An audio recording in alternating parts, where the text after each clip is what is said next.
যারা নতুন রাঁধুনি আছেন কিংবা প্রবাসী ভাইয়েরা আছেন তারা অনেকেই খুব সহজে একটা রান্নার রেসিপি খুঁজেন। মূলত তাদের জন্যই আজ আমি খুব সহজ একটি রেসিপি নিয়ে এসেছি, আর সেটা হচ্ছে ডিম ভুনা। খুব অল্প সময় ঝটপট এই রেসিপিটি বানিয়ে ফেলা যায়। তাম্মিস কিচেন মানেই হলো অল্প সময় অনেক মজাদার খাবার রান্না করা। সহজ রান্না অনন্য সমাধান তাম্মিস কিচেন। হ্যালো এভরিওয়ান, আসসালামু আলাইকুম, ওয়েলকাম টু তাম্মিস কিচেন। প্রিয় দর্শক, আপনাদের জন্য খুব যত্ন সহকারে নতুন নতুন রেসিপিগুলো নিয়ে আসি, তাই আপনারা আমার চ্যানেলটিকে সাবস্ক্রাইব করে দিতে ভুলবেন না। যেদিন বাসায় রান্না বান্নার মতো কিছুই থাকে না কিংবা আমরা রাঁধুনিরা চিন্তায় পড়ে যাই যে আমরা আসলে আজকে কি রান্না করব, তাদের জন্য ঝটপট সমাধান হচ্ছে ডিম ভুনা রান্না করা। ডিম ভুনা করার জন্য এখানে আমি আজকে 5টি ডিম নিয়ে নিয়েছি। আপনারা আপনাদের পরিমাণ মতো ডিম নিয়ে নেবেন। ডিমগুলোকে 7 থেকে 10 মিনিটের জন্য বয়ল করে নিচ্ছি। একটু ভালোভাবে বয়ল করার জন্য আপনাদের 7 থেকে 8 মিনিট সময় দিতে হবে। প্রায় 8 মিনিট পরে আমি ডিমগুলোকে তুলে নিচ্ছি। আপনাদের সাথে ডিম পারফেক্ট সিদ্ধ করার একটা টিপস শেয়ার করি, সেটা হচ্ছে যখনই আপনারা ডিম সেদ্ধ করতে যাবেন তখন একটু লবণ দিয়ে দিবেন, এতে করে ডিমের খোসাটা খুব তাড়াতাড়ি ছড়িয়ে আসবে। অনেক সময় আমাদের সাথে এমন একটা ব্যাপার ঘটে যে আমরা যখন ডিমের খোসা ছাড়াতে যাই তখন ডিমগুলো ভেঙে যায়। ডিম সেদ্ধ করার সময় একটু লবণ দিলে এই সমস্যাটা আর হয় না। এখন আমি সবগুলো ডিমের খোসা ছাড়িয়ে নিচ্ছি। খোসা ছাড়ানোর জন্য এই পর্যায়ে আপনারা একটি চামচ ব্যবহার করতে পারেন। চামচ দিয়েও ডিমের খোসাটাকে ছাড়াতে পারেন, তবে আমি হাত দিয়েই কাজটা করছি, কারণ আমার হাত দিয়ে করতে অনেক বেশি ইজি মনে হয়। দেখতেই পারছেন দর্শক, কত ইজিলি আমি সবগুলো ডিমের খোসা ছাড়িয়ে নিয়েছি। এখানে একটা ডিমও নষ্ট হয়নি। এই পর্যায়ে সামান্য হলুদ গুঁড়ো আর একটু লবণ দিয়ে ডিমগুলোকে খুব ভালোভাবে মেখে নিচ্ছি। হলুদ আর লবণ দিয়ে ডিমটাকে এভাবে মেখে নেওয়ার পর যদি ভাজি করেন তাহলে ডিমের সুন্দর একটি কালার আসবে। দেখতে যাতে একটু সুন্দর লাগে সেই জন্য আমি এখানে একটু ডিজাইন করে নিচ্ছি।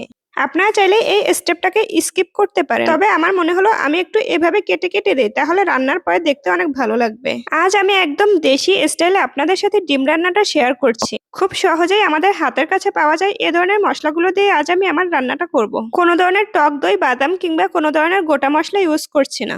একটা বাটিতে প্রথমেই নিয়ে নিচ্ছি আদা রসুন পেস্ট। এরপর দিয়ে দিচ্ছি সামান্য লবণ। এখানে আপনার পরিমাণ মতো লবণ দিবেন। দিয়ে দিচ্ছি 1 চা চামচ পরিমাণ হলুদ গুঁড়া, 1 চা চামচ পরিমাণ মরিচ গুঁড়া আর 1 চা চামচ পরিমাণ জিরার গুঁড়া। সবকিছু দিয়ে খুব ভালোভাবে মিক্সড করে একটি মশলার মিশ্রণ তৈরি করে নিচ্ছি।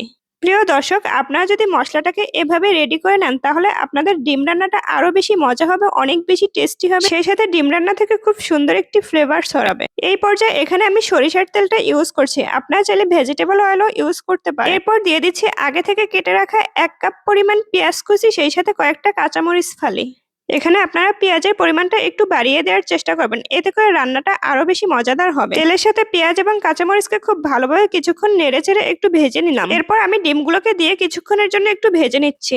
ডিমগুলোকে একটু লালচে করে ভেজে নেব। যতক্ষণ পর্যন্ত ডিমগুলোর মধ্যে একটু লালচে কালার না আসছে ততক্ষণ পর্যন্ত আমি ভেজে নিচ্ছি। সবগুলো ডিম খুব ভালো করে ভাজি করে নেওয়া হয়ে গেলে আমি ডিমগুলোকে তুলে নিচ্ছি। এই কাজটা একটু সাবধানে করার ট্রাই করবেন, তা না হলে হাতে সেকা লেগে যেতে পারে। যেহেতু তেলগুলো অনেক গরম থাকবে তাই একটু সাবধানে করাই ভালো। তাছাড়া আজ আমি মূলত রেসিপিটা শেয়ার করছি নতুনদের জন্য, তাই নতুনরা একটু সাবধানে কাজটা করবেন। এই তো আমার সবগুলো ডিম তুলে নেওয়া হয়ে গেল। এই পর্যায়ে আগে থেকে যে মশলাটা রেডি করে রেখেছিলাম সেই মশলাটা আরেকটু খুব ভালোভাবে নেড়ে চেয়ে তারপর তেলের মধ্যে দিয়ে দিচ্ছি। প্রিয় দর্শক, আপনারা তো আগেই দেখতে পেয়েছিলেন এখানে আমি লবণ, হলুদ, মরিচ, আদা, রসুন সবকিছুই ইউজ করেছি, তাই এক্সট্রা করে আর কিছুই আপনাকে ইউজ করতে হবে না। শুধুমাত্র মশলাটা দিয়ে খুব ভালোভাবে কষিয়ে নিলেই হবে। এই মশলাটাকে কষানোর জন্য আমি এখানে সামান্য পরিমাণ পানি দিয়ে দিচ্ছি। এখানে আপনার 1/2 কাপ পরিমাণ পানি দিলেই চলবে।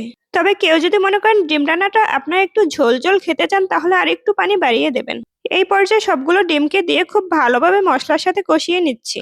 খুব ভালোভাবে নেড়েচেড়ে কিছুক্ষণের জন্য রান্না করে নেব। 5 মিনিট রান্না করলে মজাদার ডিম রান্নাটা হয়ে যাবে। এভাবে আপনারা চাইলেও বাসায় কোনো কিছু না থাকলে খুব সহজে ডিম রান্না করে ফেলতে পারেন। 5 মিনিট পর ঝোলটা টেনে আসলে আমি এখানে দিয়ে দিচ্ছি কিছু ধনেপাতা কুচি। ধনেপাতা যদি বাসায় অ্যাভেলেবেল না থাকে সেই পর্যায়ে আপনারা স্কিপ করতে পারবেন, তবে ধনেপাতাটা দিলে এর স্বাদটা আরো বেশি বেড়ে যায় এবং খুব সুন্দর একটি স্মেল বের হয়। এই ছিল আজ আমার ডিম রান্নার ফুল প্রসেস। ডিমগুলো হয়ে গেলে আমি এখন এগুলোকে সার্ভ করে নিচ্ছি। গরম গরম ভাতের সাথে এই ডিম ভুনা গরম গরম খেতে কি যে ভালো লাগে, সাথে যদি থাকে এক টুকরো লেবু আর কাঁচামরিচ, সেই স্বাদ।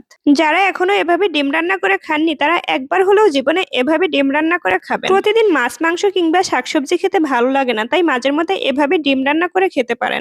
যারা একদম নতুন রাঁধুনি কিংবা ব্যাচেলর আছেন তাদের জন্য আমার আজকের এই ভিডিওটি অনেক বেশি হেল্পফুল। আমার আজকের ভিডিওটি যদি আপনাদের ভালো লেগে থাকে তাহলে অবশ্যই আমার চ্যানেলটিকে সাবস্ক্রাইব করে আমার পাশে থাকবেন। সেই সাথে আরো নতুন নতুন ভিডিও পেতে হলে আমার চ্যানেলটিকে সাবস্ক্রাইব করে রাখবেন আর ফ্রেন্ডস এন্ড ফ্যামিলির সাথে শেয়ার করে দেবেন। আপনারা যদি আমার চ্যানেলটিকে সাবস্ক্রাইব করে রাখেন তাহলে নতুন নতুন ভিডিও দেওয়ার সাথে সাথেই আপনাদের কাছে পৌঁছে যাবে। আজ এ পর্যন্ত, সবাই ভালো থাকবেন, সুস্থ থাকবেন, আল্লাহ হাফেজ।